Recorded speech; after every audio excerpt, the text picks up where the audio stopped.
ស្ងប់ស្ងាត់នៅក្បែរគ្នាមានអារម្មណ៍ដូចគ្រប់យ៉ាងរលីបាត់ឬសំលេ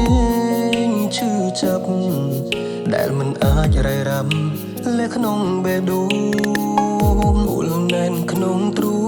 ងមានពាក្យជាច្រើនដែលចង់និយាយតើអ្វីយើងកំពុងធ្វើវាជាដំណោះស្រាយឬយ៉ាងណាពេលយើងឆ្លូគ្នាអូននៅស្រឡាញ់បងដូចដើមទេ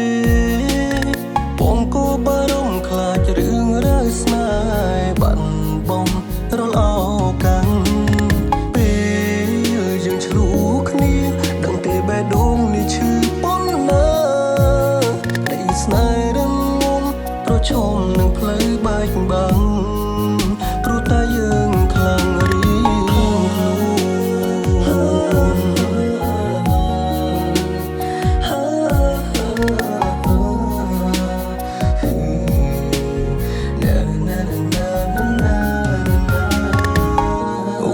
ងក្នុងទ្រូងមានពាក្យជាច្រើនដែលចង់និយាយតើអ្វីយើងកំពុងធ្វើ